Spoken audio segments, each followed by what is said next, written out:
By the end of August 1983, producer Aaron Spelling was ready to announce his next feature film. His first theatrical release, Mr. Mom, starring Michael Keaton and Terry Garr, after 5 weeks in theaters, was sitting at number 1 at the box office. Though the reviews were middling, audiences had found and loved the movie. And Spelling, who'd been phenomenally successful in television, had finally broken into feature film. Here's Aaron Spelling looking back at the film in an interview with Henry Coleman from November 1999 for the Archive of American Television. Well, I think of all the movies the company or I have done, I'm most proud of Mr. Mom because no one expected it to work. It got a terrible release. It cost $6 million to do, and it was released in Arizona in 12 theaters around Arizona first. It eventually ended up grossing $64 million. In those days, that was a lot. And it was John Hughes' first picture he had written, and he exploded after that, as you know, in many, many movies. But yeah. Did its success surprise you at all, or? Did it surprise me? No. I just thought it was a miracle. It didn't surprise me much, but I can't tell you how much I loved doing it, though. It was such a warm place on the set and everything. It was just a pleasure to do. And people every time I mention movies, they say, "We love Mr. Mom." It was the strangest thing. I don't know what it was that they loved so much, but they just loved it.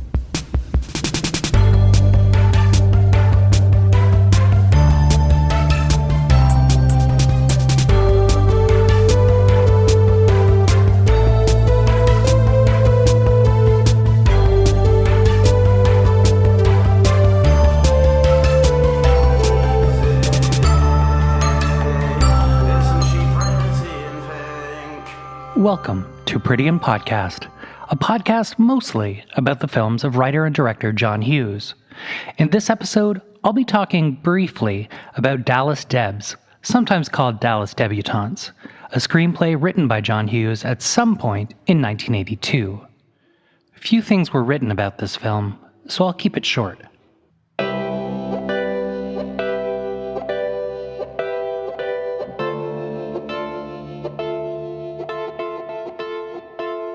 It was August 30th, 1983, or thereabouts, when producer Aaron Spelling revealed that his next film would be Dallas Debs, described as an anything-but complimentary look at those who fancy themselves members of the Dallas upper crust. It was scheduled to shoot in Dallas, Texas in the spring of 1984.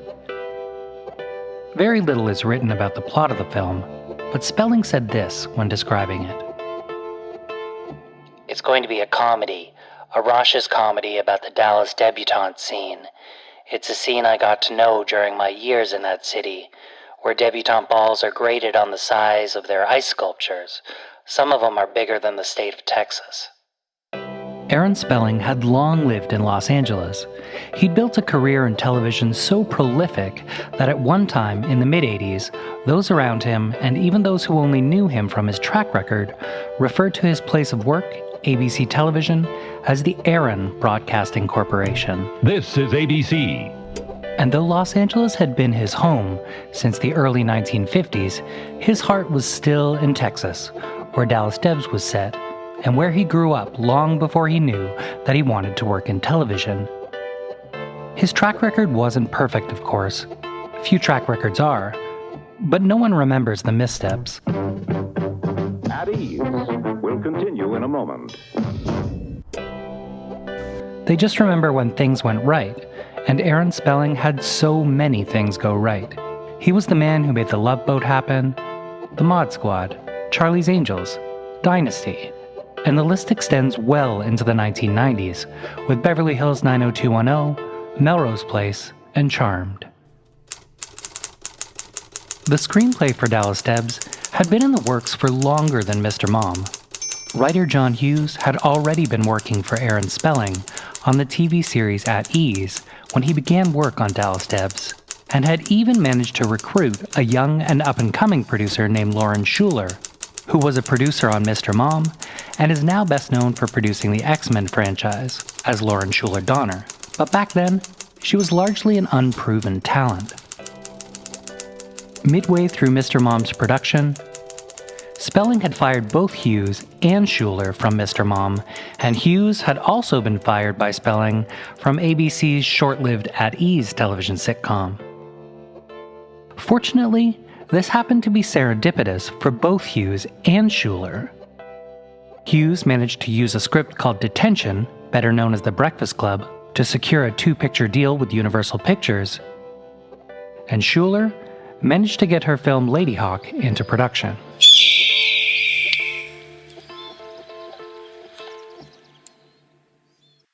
When Mr. Mom became an unexpected hit, and also due to the concurrent success of National Lampoon's Vacation, a script that John Hughes had also written, Spelling hoped to use the momentum of Mr. Mom and Hughes's other success to greenlight and fast-track Hughes's other screenplay, Dallas Debs. Spelling sent the script to Sherwood Productions head David Begelman, who agreed to finance the film. Begelman had already seen a positive return on investment for Mr. Mom, and with John Hughes' 2-picture deal with Universal and the success of National Lampoon's Vacation, suddenly a script by the previously unproven John Hughes was now enough to carry a picture. Warner Brothers had also signed on.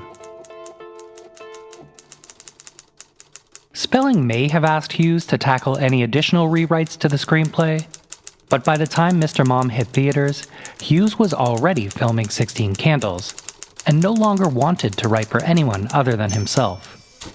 In 1985, John Hughes gave an interview to the American Film Institute where he talks about his writing and having to deal with studio notes.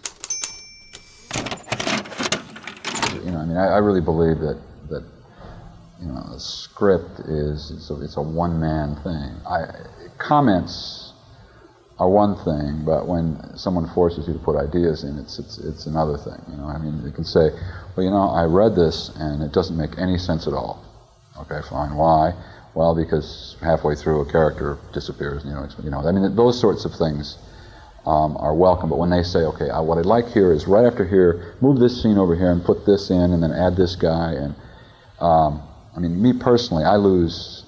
I'm sort of like a bird, and the script is the baby, and if somebody touches it too much, you have to kick it out of the nest, because it gets other people's imprint on it, and I don't see it the same anymore. A lot of this business is how much can you control the process. Only days after the film Dallas Debs was announced, rumors were beginning to spread that the city of Dallas may not, quote, roll out the welcome mat for Dallas native Aaron Spelling. Dallas Debs promised to lampoon the city's elite debutante scene, where parents reportedly would spend up to $500,000 on fancy dress balls to introduce their daughters to society, and it was rubbing the city the wrong way. By the time Dallas Debs was scheduled to begin filming in the spring of '84, the entire project had fallen apart. Warner Brothers had put the film into turnaround, which meant that the production had halted, but that the studio felt that the debt could be recovered if another studio wanted to take over the project. Warner Brothers may have been unhappy with the script, director, or cast, or Dallas Debs may no longer have fit in with the studio's brand. If there was a new writer, a director, or any actors attached to the project, I've been unable to find them. A little over 4 years later, in June of 1988, Dallas Debs resurfaced and was mentioned in a newspaper article describing Spelling's frustration at not being able to make the film. In 1987, Spelling had been an executive producer for the underappreciated 3 O'Clock High, a John Hughes-inspired teen film written by Richard Christian Matheson, directed by Phil Janot, and starring Casey Simasco. It was Spelling's first teen film, and though it flopped at the box office, it has some cult status today. The failure of 3 O'Clock High may have prompted Spelling to bring up the film. He hadn't been able to put a finger on why Mr. Mom had managed to find an audience, and possibly why John Hughes' other films like The Breakfast Club, Pretty in Pink, and Planes, Trains, and Automobiles had connected to audiences, where 3 O'Clock High had not. Either way, Spelling was still hoping to see Dallas Debs on the big screen.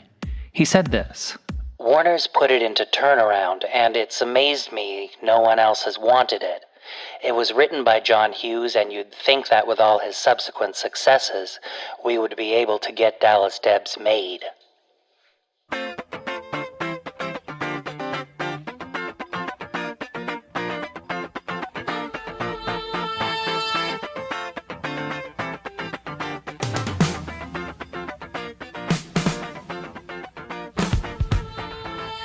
Pretty in Podcast was written, produced, and performed by 517. For more images, information, and sources, see prettyinpodcast.com. Dallas Debs has yet to be made into a film, but if there's anyone out there with a screenplay or any additional information, please write in to prettyinpodcast@gmail.com or send a note on Twitter. As always, I occasionally go back and update previous episode pages with new information and images, so there may be something new that you might have missed in previous episodes. If you like the show, please do subscribe and give it a rating on iTunes or tweet an episode to your friends, and be sure to tag Pretty in Pod. Pretty in Podcast theme music, as always, is by Bradley Davis of Fresh Snow. Incidental music this episode was created by Chris Storrow. Fans of John Hughes' teen films may want to look at Spelling's 3 O'Clock High as a spiritual prequel to Ferris Bueller's Day Off. Seriously, in Ferris Bueller's Day Off, there's no reason for the entirety of Shermer High to see Ferris as cool without some kind of explanation. And in my opinion, 3 O'Clock High delivers one possible scenario.